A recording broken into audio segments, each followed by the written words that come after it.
سلاوك بخملة بايزي شباش تماشاكرين هجا هسوزان بابانم لقل وما جبو پیشکشکردنا خلکی کدن جی برنامه ریا کردستان و هفتهجی مجاری میا گرم پروسیا آشتی و جواکا دموکراتیکه وکه هنجی دزانن ایرو لستانبول جبو جارا یکی دم پارتیا وکوی و دموکراسیا گلان لستانبول کنفرانس که ناو دولتی لسر ناو کنفرانس آشتی و جواکا دموکراتیک لدار خست جا گرینگی اب کنفرانسی چی بو روژا ایکی خلاص بو دو روژا بردام که سبجی دی بردام با ده کنفرانسی دا دستپیکی دا گوتارا برز عبدالله او جلانی هاتا خواندن پاشی هف سروکین دم پارتی و آخفوان دستپیکی جی شتیوانا الهام احمد بو هف سروکا دائرین پیوندین در بیا اداره ریوبریا خوصر یا باکور روشلات سوریه هر چقاسی که دویا بو یا جی دم پارتی دخواست و الهام احمد ده کنفرانسی دا با اوی که فیزیکی بو خوب بشدار بلود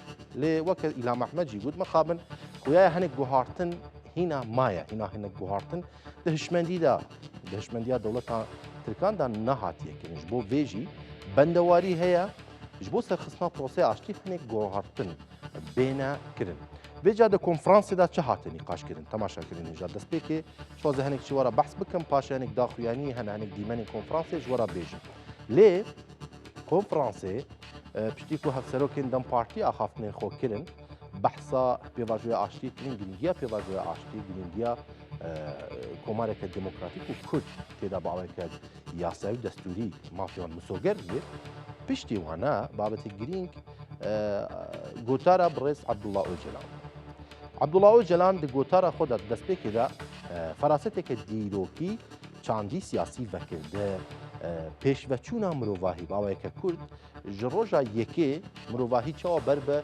گاوین دولت بونی آبکن گاوین دستالاتداری گاوین شارستانیت ناوندی پاریز آبکن و اف شارستانیت ده سردما سرمایداری یا ده سردما مدرنیته یا کپیتالیسم چخاسی ضرر دای انسانا چخاسی انسان پی راحت نکشتن چخاسی خوین هاتنا رجاندن و پیدویا کو هنیک تش بین گوهارتن هنیک دستواجه بین گوهارتن فراست بین گوهارتن دموکراسی آشتی جهر دم زیدتر پیدوی پی هیا او جلان باوی که زانستی و فلسفی باوی که کرد نرخاندن کرن گوتار پیشکش کرن و جبر دیالکتیک که خوزایی هیا یعنی تئوری که خوزایی کود بجه کرد و ترک نکارن هفدو جنابن دو هز نکارن هفدو جنابن دوی هفدو بجداهین خوبه هفدو خودی بکن جبو کو جیانه که برومت به هورا بجین یعنی رش و سپی تجاری نکارن هفدو تنه بکن دوی تبلی هف ببن رنگی که نو درخن اف رنگی نو جی بگومان رهند نوی هنا اف رنگی نو دوی با اوی که آزادانه با اوی که وکهف بیکو بیت برالی کرن چه ببن عبدالله جلان هر وها ده آخفتنا خدا بحثا ویکی کرکو پارتیا کارکرین کردستانه دیرو که تکوشینا خویا 5 سالی دا کردان جه پنج و جه چنگا قرکرین رزگار کرد یعنی اف جینوساید یا جه اف قرکرنا کو لسر کردان داته کرن پککه بینا جه حول را کرد وکی اوجلان جید بیجه دسپیکی 25 سالن تکوشینا پککه تنه جبو مسوگر کرنا ناسنامه یا کردی بود دبی تکوشینا 5 سالی دا پککه کاری میعادا خود تمام کرد ایدی پیدوی به شورشا چک داری یعنی نماد و گاوین دنهادن و گاوین سر راست کرنا یاسایی بین آبیتن گاوین دموکراتیک بین آبیتن و کردان بشی که سرکه بن لگل پیکاتین دن ده آواکرنا کمارا دموکراتیک آترکیه اوه گوتاره که گله که گرینگ بو که ویسی اکتاش خوان ویسی اکتاش جی خود 10 ساله لگرتیگاه امرالی لگل رز عبدالله جلانی ما بو زیده 28-29 ساله لزندان ما بو اف گوتار او پیشکش کرد پشتی وینا لسر ناو سروک یکیتیان اجتماعی کردستان جی یعنی که دارا خیلانی بشدار بو گوتارا بافل جلال طالبانی سروک یعنی که پیشکش کرد لوردا یکیتی جی وقت سیاستا هرتمیا سروک مام جلال کو سیاستا چپکه بولا سیاستا آشتی و دموکراسی بسالانش بر آواکر یکمین پنگاب و پروسه آشتی برس سروک مام جلال بو به گوتاره دا اب یکی جیات پیش کردن کو یه که پشتگیری و پشتوانیا تمامی آ پروسه آشتید کرد وجا هنیک داخویانی و لیدوان هم مجوره آماده کریه ام به هفرا بینر بن پاش ام وگرن لگل مهوان خوا زیده تر نقاش بین مرحبا أصدقاء الأعزاء ئێمە هاتوین باز لە چارەسەری گەورەترین پرسی نێوان تورکیا و کورد بکەین. ئەم کۆنفرانسە هەوڵێکە بۆ سوودوەرگرتن لە ئەزموونی وڵاتانی تر بۆ چارەسەری پرسی سیاسی. بۆیە لە ئێستادا وەکو کورد خاوەن ئەزموونێکی گەورەین، دەبێت هەموو کەس بە پرسیارانە مامەڵە بکات. تسلیحات يزيد في كل المنطقة. Çok değerli dostlar, چارەسەری پرسی کورد پێویستە بە گۆڕانکاری هزری و دەستوری لە دەوڵەتی تورکیادا. مێژوو پێمان دەڵێت ئەوانی کە بە تیرۆریزم ناوزەند دەکران توانیان ئاشتێکی بەردەوام بەدی بهێنن.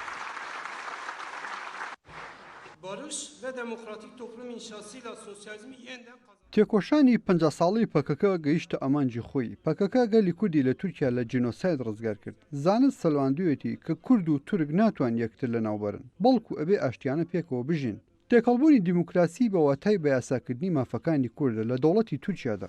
من دخواست کو دوی کنفرانسê de bixwe amade bim lê mixabin diyarek ku hîn di hişmendî da yan jî di biryarbûnê de ji bo ku yani mikaribin hîn zêdetir bi şêwazekî baştir diyalog ji nêz da bidin meşandinê hemû pirsgirêk ê ku heye bi diyalog bê birêve birin.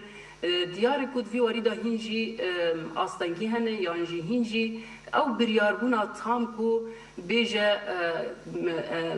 bi îsrar bi biryar divê pêngavê da meşek hîn jî astengî henin. Ji bo em bihêvîne ku ev astengî jî ortêra bin. Da ku em karibin hîn bi şêwazeke rast vê pêngava aşîtiyê bi şêwazekî mayên de em karibin birêve bibin li ser vî esasî daxwaza me heye em bihêvîne ku pêşerojê li Tirkiye jî cardin hevdû bibînin û karibin van diyaloga hêm şêwazekî rast bidin meşandinê. Naha em li Bakur û Jilatê Sûrî di hundirê Sûrî da merheleke nû ra derbas dibin. Ev merhele em dikarin bêjin ku merhela avabûna Sûrî ji nû de avabûna Sûriyê ye. Piştî rûxandina nîzama Be's, rejîma Be's em ketin pêngaveke nû ev qonax yan jî pêngava ji nû de avakirina Sûriya Demokratîk, Cumhuriyeteke Demokratîk. û heyeb niha wisa dikarim bêjim ku di hişmendiyê de, di nîzgatiyê de, di prensîban de astengiyên gelek mezin henin. Konferans DEM Parti'nin yaptığı ilk uluslararası konferans. یەکەم جارە دەم پارتی کۆنفرانسێکی نێودەوڵەتی ساز دەکات. ئەنجامدانی کۆنفرانسێکی نێودەوڵەتی بۆ ئاشتی لەلایەن دەم پارتیەوە زۆر گرنگە و هەوڵدانێکە بۆ بەدەستخستنی قۆناغێکی گرنگتر لە پرۆسی ئاشتیدا. ئەم کۆنفرانسە لە هەمان کاتدا کاردانەوەی ئەرێنی دەبێت لەسەر ئاشتی ناوخۆیی و دەرەکی تورکیا و بۆ بەرەو پێشچوونی یەکێتی نەتەوەی کوردیش ڕۆڵێکی گرنگی دەبێت. Hem de Kürt ulusal birliğini yansıtıcı yönünü öne çıkardı o bakımdan.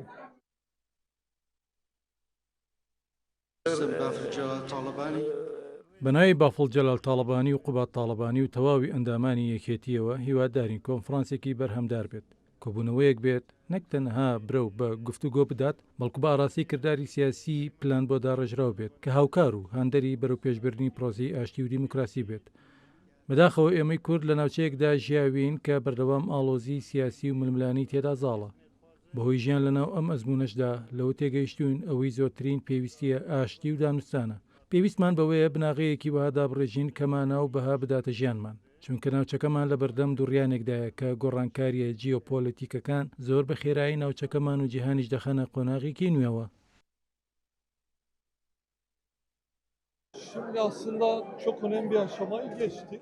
Nihada proseye aştî qonağa xwe yekem tamam kiriye û derbasî qonağa duhem bûye. Di qonağa duyem de Komisyona Aştî raportek amade dike û pêşkêşê parlamentoya Tirkiye dike û li wir biryar li ser têdayîn. Di qonağa duhem a proseye aştî de divê hindêk yasa bêne serrastkirin. Kîjan yasa û çawa têne serrastkirin divê li parlamentoyê guftugû li ser bête kirin. Em wek Dem Partî raporteke berfireh me amade kiriye û di dema pêş de pêşkêşê parlamentoyê dikin. Hêvîdarên hemî aliyek berpirsyarane tev bigerin. Divê mafên Kurdan di destûra Tirkiye'de misoger bibe. Hazırlamış bulunmaktayız. hem yapılacak yasal düzenlemeler için DEM Parti'nin önerilerini derli toplu bir şekilde Tabii komisyonun adaya gitmesi ayrıca değerlendirilmesi gereken tarihi öneme sahip olan bir şey. چوونی ئەندامانی کۆمسیۆنی ئاشتی هەنگاوێکی گرنگە لە پرۆسەی ئاشتیدا بەڵام بەداخەوە ناوەڕۆکی کۆبوونەوەکە بە تەواوەتی ئاشکرا نەکراوە ئەوەش جێگەی ڕەخنەی و قبولکراو نییە دەبێت ناوەڕۆکی هەموو دیدارەکان لەگەڵ ئۆجران بەبێ دەستکاری بۆ ڕایگشتی ڕابگەێنرێت دەبێت لەم بوارەدا تورکیا بە شەفافیەت هەڵسوکەوت بکات ئەگەر لە بەرهۆکاری ئەمنیش نایەنەوێت ناوەڕۆکەکەی بڵاو بکەنەوە لانی کەم دەبێت هەموو ئەندامانی کۆمسیۆنەکە لە ناوەڕۆکی دیدارەکە ئاگادار بن ناتوانین بڵین پرۆسەکە گەشتۆتە بنبەست بەڵام وەک پێویست بەڕێوە ناچێت زۆر هێزی ناوخۆی و دەرەکی دەیانەوێت پرۆسەکە تێک بدەن و بۆ ئەوەی نەبێتە قوربانی هەوڵدانی تێکدەرانە دەبێت تورکیا بە زووترین کات هەنگاوی کردداری و یاسایی بنێت. Türkiye'nin kendi iç tüzüğüne göre gizlilik kararı alınmış olsa bile sürecin çıkandığına dair bir değerlendirmeyi doğru buluyoruz. ئێمە ئەو قسانەی کە باز لە بنبەست گەیشتنی پرۆسەکە دەکەن ڕەتی دەکەینەوە لە ئێستادا گەیشتونەتە قۆناغی دووەمی پرۆسەیاشتی بەرەو پێشچوونی پرۆسەکە پەیوەستە بە ئامادەکردنی راپۆرتی پەرلەمانی تورکیا لەبارەی هەموارکردنەوەی یاسایی لە دوای نووسینی راپۆرتەکە کۆمیسیۆنیش کارەکانی بۆ هەموارکردنەوەی یاسایی dەست پێ دەکات. Komisyonlar çalışmaya başlayacak. Ondan sonra da yasal düzenlemeler başlayacak. باش ئەبە هەنێک داخوایانیان تایبەتیان بەرپرسێن دەم پارتی و سەرۆگوتی لە دەم پارتی بوو ji bo Kurtlarnî li ji bilvêna hinekiya konferansê bû ku me ji wera ya Arxaftinê İlham Mehmed bû gotara Kurt ya Abrez Abdullah Öcalan bû me pêşkešê we kir niha jî em bawayeka rasterast em ê biçin Stenbolê Birêz Erselan Aktan parêzer û hiqûqnas li gel me ew bi xwe jî ji îro bi giştî konferansê şopand li wir amade bû em mijarên zêdetir ligel Kekî Erselan nîqaş bikin Kekî Erselan şev baş Slav Rêz spas ji bo vê derfetê hêvîdanim rewşawa baş be. Şev baş Ozan gelek savî. Gelek spas. Kekî Erselan niha hûn amade bûn li wir bi giştî atmosferê konferansê li darxistina roja yekim ya konferansê bi giştî hûn çawa dinixînin û girîngiya konferansê çawa dibînin. Mele. Niha Ozan vektê zanîn prosesa nû ya aşitî wek sürprizek dest pê kir. Serokê Partiya Netewperwer ya Tirkiye Devlet Bahçeli hema rojekê de daxuyaniye da û got divêt ew meseleyê dî xilas bît û paşê jî got heke bixwazît bila Öcalan bêtin di meclisê de jî baxivîtin û biryara fesihkirina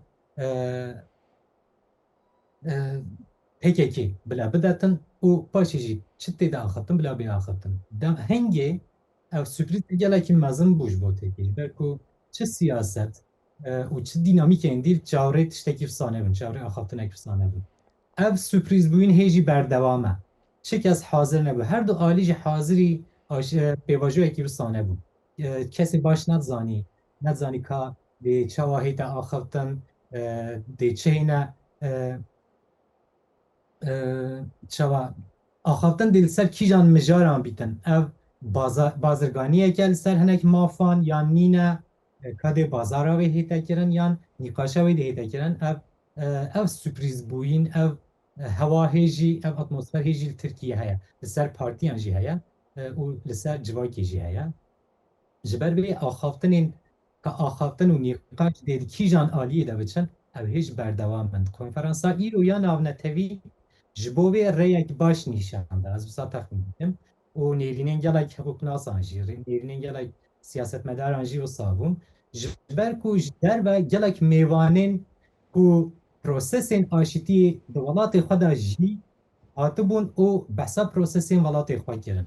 Ji Baskê hatibûn, ji Katalonyayê, ji Efrîkaya Başûr û axaftina herî axaftina Balkêş ya endamê mêvanê ku ji Efrîkaya Başûr hatî gelek Balkêş bû ji ber ku vî behsa rejîma apartheid kir û nîqaşkirin û axaftina prosesa aşitiyê da zanîn ku di bin rejîma apartheid de jî mümkün e û mirov dikare biaxive û behsa serpêhatiyên Nelson Mandela her wiha rejima hengî ya spiyan vek apartheid çêkirî behsa kir. Helbet ev rêbazekî nû nîşanî Kurdan jî didin, nîşanî devletê jî dide.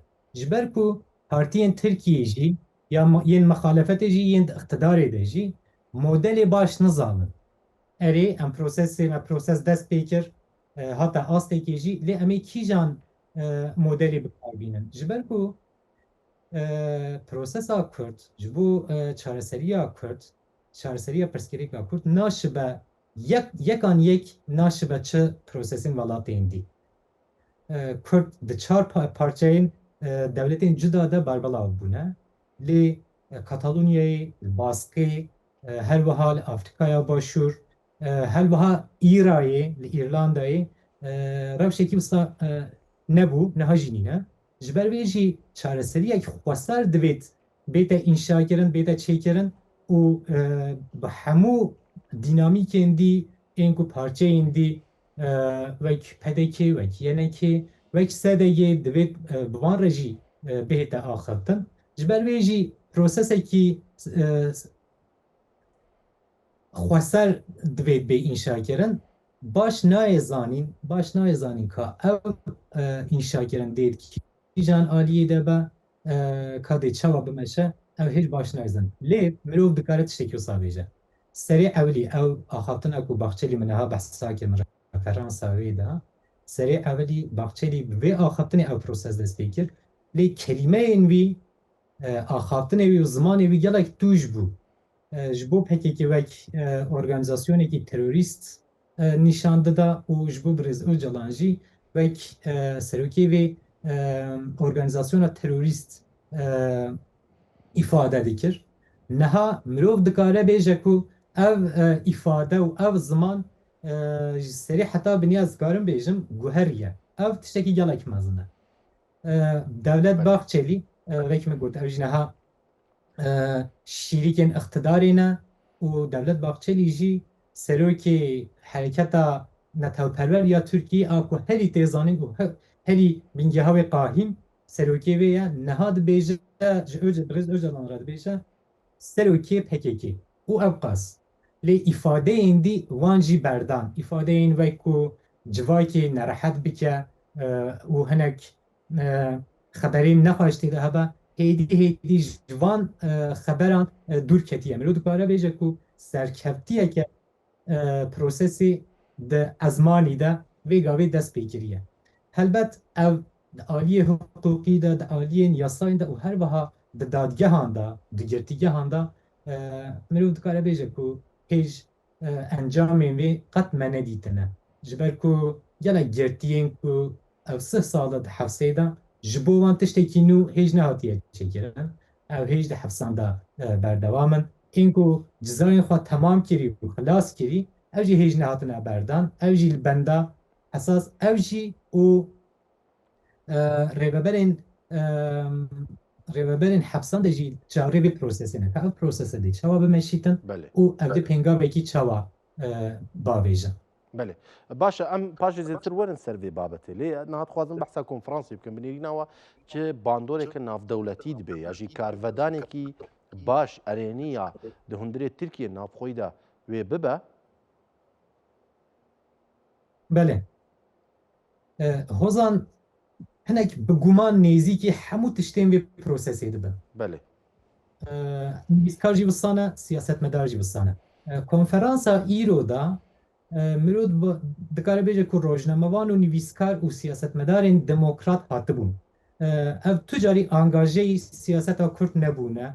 Gelek nêzîkî siyaseta Kurd jî dem partiyê jî nebûne û rexneyê wan ji berê heta niha ji bo PKK jî hebûye. Lê hêdî dest pê kir ku axaftin û konferans û panelên hereketa Kurd çêdike da beşdarî wan bibin, guhdariya wan bikin. Piştî şerê 2015 û 2016 de pirsgirêka Kurd êdî her nedihate axaftin û nedihate li ber ekranên televîzyonê jî boykotekî sansûrekî wisa li ser siyaseta Kurd hebû û pirsgirêka Kurd qet nedihate axaftin her wiha kesê guhdariya سیاستمدارên Kurd jî rojnamevan rewşenbîrên Kurd jî nedikirin. Ez dibêjim ku bi vê konferansê hêdî me rûyên nû jî li nav siyaseta li nav hereketa Kurdan wek guhdar wek nêrînê tenê dikarin tenê hatibûn ku lê binêrin ka îro çi dibe hêdî mirov dikare bêje ku ev xeleqeya nû xilas bû û hêdî beşdarî van konferansan dibin. Helbet hereketa Kurd ji berê heta nehe armancekî vê jî axaftina mesela Kurd bû. Dîsa piştî pêvajoya yekî têkçûyî û piştî şerekî mezin piştî şerê 2016 ev mesele dîsa hatibû veşartin. Ez dibêjim ku carekî dî axaftina wê dest pê kir û guhdarkirina wê jî ji aliyê Tirkan de jî ji aliyê rewşenbîrên Tirkan, rewşenbîrên demokrat û herwahiyên sosyalîst jî dîsa dest pê kir. Ev tiştekî gelek baş e. Nîşaneya wê jî mirov dikare bêje ku konferansa îroya navneteweyî bû. Ji ber vê jî konferans rastî bi min gelek bi serketî bû.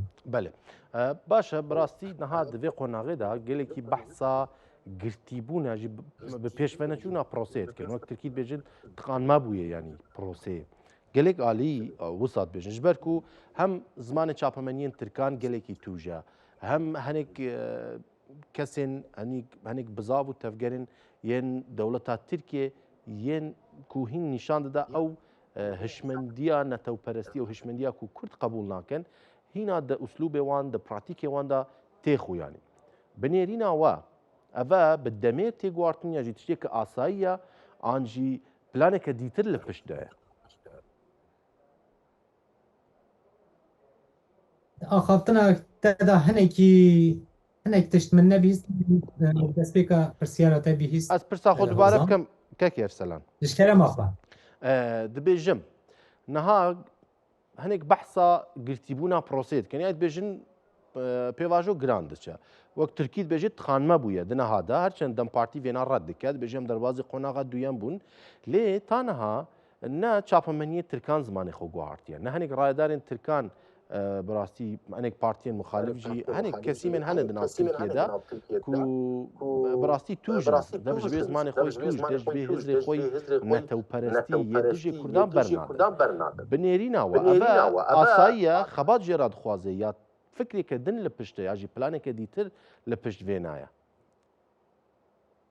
هۆزان ev pirsiyara îro te gotî konferansê de jî gelek hata axaftin çima ezman naguhere çima yasayên nû kanûnên nû çima nayên derxistin ev îro gelek hata axaftin lê beşdarên ku ji devletên xaricî hatî hemûyan jî prosesên hemûyan jî tiştekî heman tişt gotin proseyên aşitiyê sabrekî bêhinfirehiyekî gelek mezin dixwaze ji ber vê jî erê ez dibêjim asayî ku hêj ziman ji serî da nehatiye guhertin gelek nijat perest erê berê da jî ezmanê wan gelek tûj bû niha jî tûj e lê îro dîsa devlet baxçelî min gelek referansa devlet baxçelî kir biborin lê îro tiştekî gelek girîng got hema bêje li ser vê pisyaratê jî bersiva vê pisyaratê jî got pêngav pêş diçe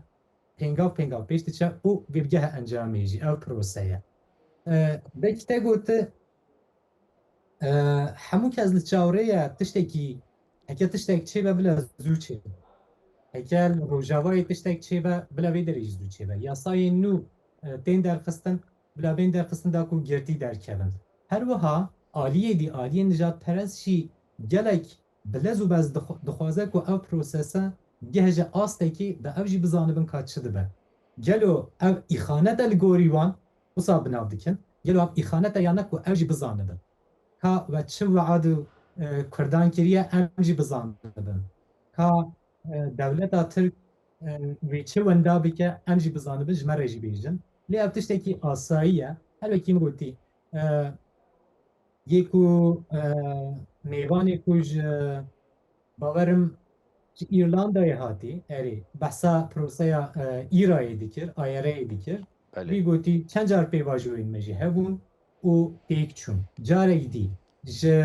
جنو دا دست پیکرن او گهشتن آستکی دیسا پیک چون جارا دیکن جارا دویم جارا سیم جبر بیجی هکا زمان هنه کی گوهرین ناو دا هبه جی و نیتا آشتی ناو باندا مرو بکاره بجیره مرو بزانه بکو نیتا آشتی هیجی بردوامه و دوی مرو هیوی آخوی آشتی وندانه که تشتی نینی گلک نبیجه گلک بحثا سیاست مداران کرد دوی زمان نیوه ارینی به و هیوی ملتی یا گلیجی هون زیده بکن جبر وی ام دیسا وگرن سری پرسیارتا اری افتشتکی آساییه پرسکری که گلک دریجه نزدیکی 50 سال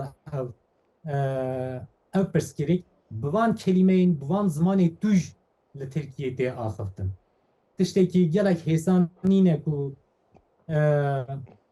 اری پشتی کو هنک پارلمانتر چونه امرالی سردان بریز اوجالان گلک تشتوارین لی گلک حسان نینه کو دجبرین و پیواجوی جنشکا و ازمان خواب گوهرن و بیج او جلان را نبیجن سروکی رخصنکی تروریزم بیجن و گفتنین وان و جوی را بیجن سروکی پکیکی یعنی سروکی بک هنگ آلی دیت بیجن سروکی گلی کرد گلک حسانی نکو به ترکی بی بیجن راستی دولت باقچه گلک تی رخ نکرن کو هنید بیجن سروکی پکیکی جلان را گلک بیجی رخ ندیکن او هیدی بی بو گوهره لی گوهرین اولی از بیجن چه بویا نیرینجی هر بسانه گوهرین اولی چه بویا ازمان لگوری کردان لدجی کردان هنه دی سبک بویا او توجبونوی هنه دی کتیه بله باشا ایکیکی ارسلان نها سي اندام كوميسيوني چون امراليه تمام قالك رخنو فكار فكر نابروكا هفديتني خويابو يعني براستي اگر جبركو ام روجنامه وان نم دبينين يعني اگر زاروك جي ميزبكا بخوينه زانيكو هنك ناس كرناوي يا هزرا عبد الله اوجلاني هبت زانيكو ارمانجي عبد الله اوجلاني جهني غوتنان تشنا لي دولتا تركي هنك بريبو يعني هنك جي كربو كتا اني بو كيلكا هفدو باويك بركورد تبيكو قالك كارفدانجي بديف خو اني لي اماده نبو نافروكا هفديتني همي بلاف بكن جبركو براستي نقاشك بوسا بون مناسبه جمله باشوري كردستان چي بويا بيجن 5 سالا بكك تكوشين كر لي نها چوا چيد بي ريبري قالي كرد لباكوري كردستاني بيجن چاواد بیجی ام نه خوسریا دموکراتیک خوازن نه اتونومی خوازن نه دسالات چاندی خوازن اول چاواد بی یعنی دولت ترکیه بی عالی داجی شرکت تایبت دمشینش بوی کو هنیک تشتان جره در بخا اول زرارن مازن نادا پروسه بنیریناتا وزن دناو اقتداری دناو حکومت داجی روزنامه‌وان و سیاستمدار دارن وان تشتکی هر دبیجن سری جستری پیواجوی حتی نها جستری پروسس حتی نها بیشن دناب دولت ایدا هنه کدیک هنه کو نخوازن او پیواجوی بسر بکبه ام جوید زانن دنوا همو پارتیان دجی هنه کو او پروسس تیک بچه بیتر جید نوا هزین اقتدار ایدا نوا هزین نوا هنه کدیکین حکومت ایدا جی او هنه جبروی حکومت وان دینامیکان جی دده پیش چاو او هنگی هیدی دبه البته او رخننه هموجی مافتارن اگر او جلان را هفدیدن اک چه ببه دوید بزانه بم دوید گلی کرجی بزانه به گلی ترکی بزانه به که چطه آخفتن اری همو تشت بلکی جواکی را نهی گوتن لی تشتین هری سره که البته دوید بینه گوتن بک میناک از دبیجم تو که از بندا برز او جلان نینه کو لدجی سادگی تشتکی نو بیجه لی بریا چاپمنی اتر وسا هات داین کو او نوچه وسا هات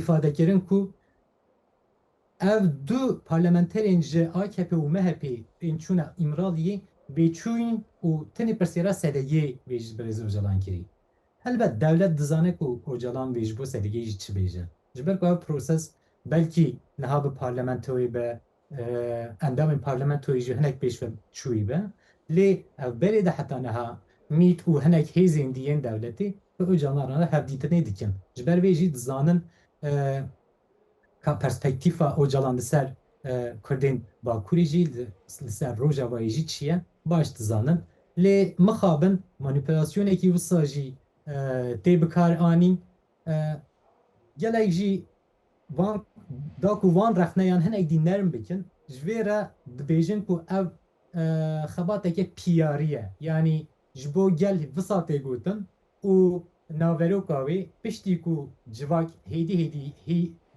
fêrî axaftina vê prosesê bû axaftina çareseriyê bû êdî hinê hingî pirsgirêk namîne ku gotinin Öcalan ama direkt bêne axaftin û bêne weşandin lê vê gavê wek min gotî bi taybetî ev rexneya te gotî bi aliyê Dem Partiyê ve gelek bi ciddî nayê girtin yanî Dem Partî ji vê meseleyê vê hêdîgirtina û belkî vê manipülasyona hinek hêzên iqtidarê gelek nakeve rojev û gelek nake derdekî mezin jî ji ber ku Dem Partî bawerim jê bawere ku hêdî be jî pêvajo hêjî her diçe. Belê. Kek Erselan tu li Tirkiye dijî. Ez vê pirsê ji te bikim. Bi rastî ez behsa desthilat û iqtidarê nakim. Tu dikarî bo wan jî bêjî qasê ku te dîtiye. Di nav civaka Tirkan de.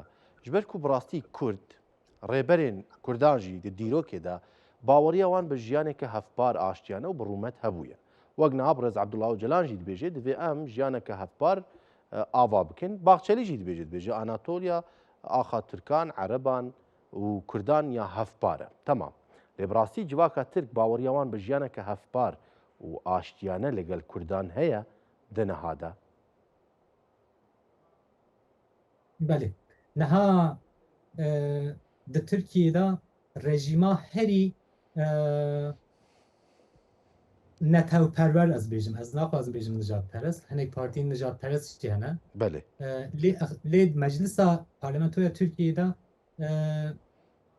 ên herî muhafazakar û ên herî netewperwer rejîma herî tarîx heta ne di dîrokê de heta neha ya herî zêde ku ên nijadperest û netewperwerên Tirk di navdane rejîma herî dibin destê wan daye niha ev tê jî MHP'ye, AKP'ye û her wiha hinek partiyên nijadperest hene wek İYİ Partî helbet CHP ya muxalefeta herî sereke di nav wan de nîne lê hinek endemayên jî nijadperest hene ev tê zanîn û tê rexnekirin jî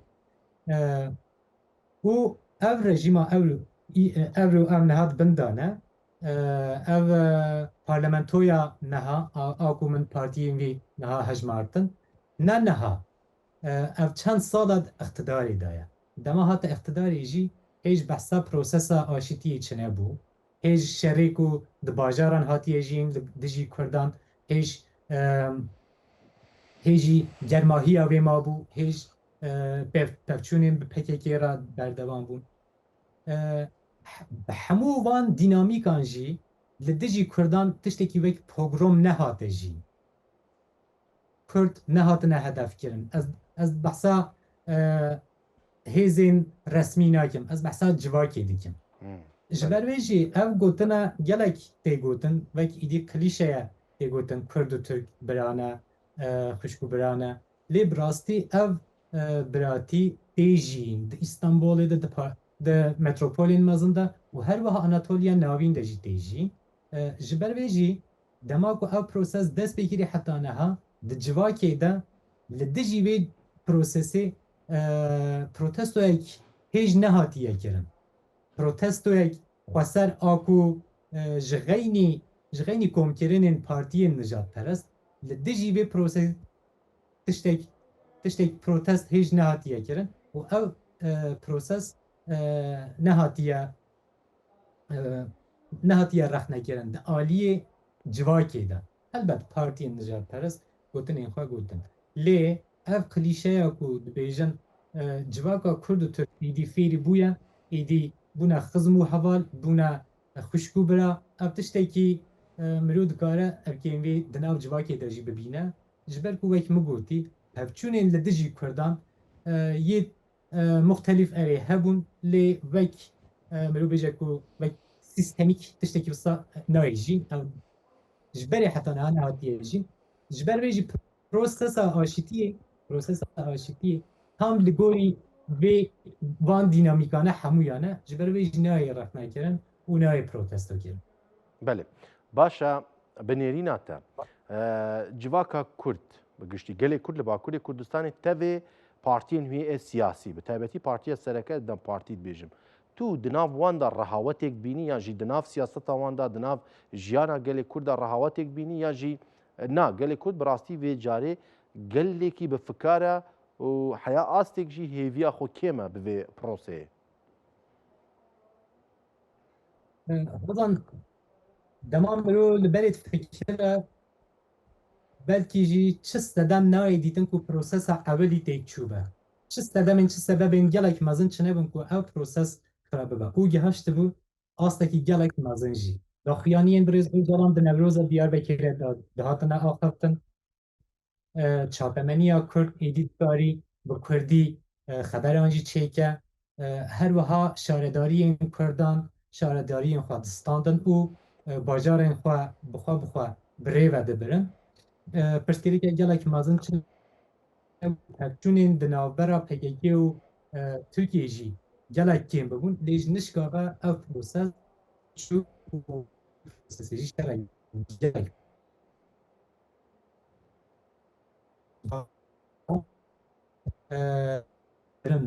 hatin bin bi hezkir birov mirin ji ber vê jî ji heta ne bi kuman nêzî vê prosesê jî dibe. Ez ne bawerim ku ev rehavet be çavê hemû civar li vê prosesê ye. Ê ku xwendevan jî ê ku esnaf jî ê ku diçe kayê xewtê çavê wan li rojevê ye çavê wan li vê prosesê ka diçe biçe lê ev gumanbarî di nav civakê de hêç xilas nebûye. Hemû kes dibêje na ji ber ku ev şerê piştî ku prosesa ewilî şerê mezin derketî ev bû travmaya gelek mezin ji bo Kurdan. Belkî ji bo Tirkan travmayek ev qas mezin nebibe ji ber ku bajarên Kurdan hatin xerabkirin. Ez ji geverê me gever nêzîkî heft mehelên heft taxên bî ji serî heta binî hatin xerabkirin. Belê. Her wiha Amedê Sûr hate xerabkirin ji Silûkiyan. Ji ber vê jî ev travmayekî gelekî mezin e. Ez ne bawerim ku ne dem partî ne jî civaka Kurd ne jî sempatîzanên dem partiyê helbîgerên dem partî di nav rehawetekî de bin lê ev gumanbarî dike ku millet dengê xwe gelek bilind neke û tenê rê be. Belkî behsa rehawetekî neyê kirin lê mirov dikare bêje ku hemû kes sekiniye û li çavreyek kanî dê çi bibe. Belê. Başa kekê Erselan te behsa geverê kir gotina camerêkî heye dibêje paytexta Kurdistanê ne amede gever ji ber ku cerdewanê wan jî bi Kurdî diaqibin. Niha em werin ser mesela kurdîtî. Bi rastî di niha de çiqas xebatên kurdîtiyê heye ji ber ku siyasetên bişaftinê gelekî tûj li Bakurê Kurdistanê li ser Kurdan hatin nişandin. Vê ca ev çi bi qirkirina fîzîkî bê, çi bi ya çandî bê, çi bi siyasî bê. Di niha de xebatê kurdîtî ya jî hezkirina ji bo kurdîtî hem di nav civaka Kurdan hem jî di nav siyasetmedarên Kurdan da. Hûn çiqas vê yeka dibînin ku proseya aştî yek ji babetên sereke jî meseleya jiyana bi kurdîtî û xwebûnê bê. Ez ê dîsa referansa pêvajoya ewilî bidim. Pêvajoya 2009 dest pêkirî heta 2015 jî em dikarin bikene nav da. Di van salan de hozan ji nişka ve axaftina Kurdî, nivîsîna Kurdî, malperên Kurdîn ser internetê û her wiha kanalên bi Kurdî veşanê dîkin zêde bûn. Hinek nû de hatine avakirin. Hingê ez li zanîngeha bilgiya İstanbulê bûm ji nişka ve me emza kom kirin û dibistana me jî zanîngeha bilgiyê jî qebûl kir ku zimanê Kurdî wek dersekî bijarta bêdayîn. Me ev ders cara ewlî Tirkiyeyê me ev dersa Kurdî hengî pêvajoya aştiyê de me stand û belkî me Kurdiya xwe hinekî derê pêşve biribe. Hevalên me yên Tirk ev jî beşdarî dersên Kurdî. Gelek wan, gelek ji wan Kurdî gelek başî fêr bûn. Piştî ku şer dest pêkirî wan jî Kurdî ji bîr kir. Ji ber vê jî ezmanê Kurdî xwe jî tiştekî gelekî siyasî ye. Yan jî siyasî tê dîtin. Heke pêşiya siyasetê ve be helbet pêşiya hemû xebatên li ser Kurdî, pêşiya xebatên Kurdî tên kirin jî dê gelek zêde bibe. Zanîngeha Artukliyê ya beşa ku zimanê Kurdî jî heyî ev jî hengî di pêvajoya aşitiyê de bi ser ket û hate çêkirin û bi rastî gelek pêş ve jî çû. Niha zimanê Kurdî di makezagona Tirkiyeyê de jî nayê hewandin. Ji vê dema zimanê Kurdî tê axaftin tê nîqaşkirin siyasetmedarên Tirk jî ên Kurd jî behsa tiştên siyasî dikin ne behsa tiştê çandî dikin. Ji ber ku hem çanda Kurdî hem zimanê Kurdî êdî bûye mijara tiştên mijara dînamîkên siyasî. Makezagona Tirkiyê zimanê Kurdî wek zimanê perwerde nahewînîtin. Ji ber vê niha parlamenterên Dem Partiyê jî xebatên wan ên herî mezin li ser vê ne bêjin heke asteng makezagon be li dijî axaftina Kurdî, li dijî perwerdeya Kurdî makezagon be divêt makezagon anayasa divêt bê guhartin. Maddeya çil duyemîn heye ev dibêje ku zimanê Tirkiyê Tirkiye û zimanê perwerdeyê jî divêt tenê Tirkî bîtin. Ev astengekî gelek mezin e ku bi zimanekî dî wek zimanê Kurdî her wiha zimanên dî jî Erebî, Farsî, İngilîzî perwerde bêdayîn. Lê di nav van hemû zimanan de zimanê herî bi talûketê dîtin bi rêyadaran ve Kurdî ye. Ji ber wê jî çiqas di aliyê siyasetê de pêşveçûn hebin, prosesê de pêşveçûn hebin, ez bawerim di aliyê çandî û zimanî de jî pêşveçûnîn baştir dê bi ser kevin. Belê. Başa gelek spas Birêz Erselan Aktan parêzer û hiqûqnas li Stenbolê li gel me bûyî. Em vê carê dibêjin em hêvîdarin dijminê bav û kalan vê carê bibe dostê lawan serkeftin bê ji bo destê we sax be. Baş. Gelek spas. Belê temaşavanên hêja em bi wî awa jî hatin dawiya bernameya xwe xelekek din ji bernameya Riya Kurdistanê. Bi rastî her hefte em babeteke girîng ya meseleya proseya çareserî pêvajoya aştî û civaka demokratîk li Tirkiye û Bakurê Kurdistanê ku yek ji rojevên herî serekî ye. Bi rastî rêjeya herî zêde ya gelê Kurd li Kurdistanê li Bakurê Kurdistanê dijîn. Ji ber vê najî çareseriya pirsa Kurd li vê perçeyê mezinê Kurdistanê de bêguman bandorî li ser tevahiya Kurdistanê û bêguman tevahiya navçeyê bikin. Weke hemî alî jî dibêjin hinek destên xêrnexwas hene. Belê. Li dewleta Tirkiye de uslûbên neçêker, uslûbên nexweş, uslûbên tûj ya ragihandinê ya radarên Tirkan ya faşîst ya netewperestên Tirkan tên bikaranî li hemberê gelê Kurd li hemberên partiyên Kurdan û naxwazin projê serkeve. Lê Kurd bi îsranin. Kurd bi îsranin. Rêberê wan jî li Bakurê Kurdistanê bi îsranin dibêjin divê em bê pêvajoyê ser bixêne. Dî dem hatiye ku em di welateke demokratîk û aştiyane bihevra bijîn. Em jî wek hemî Kurdên ku li ser vê ednîgariya çiyayên Zagros Torosê li Mezopotamya li Kurdistana mezin dijî em jî bihêvîne ku pirsgirêka Kurdan li her beşê Kurdistanê baweyeke aştiyane û demokratîk çareser bibe. û bi wî awa jî em tên dawiya bernameya xwe dibêjin Kurdistana me her tim ava be şad bextewar azad bişî.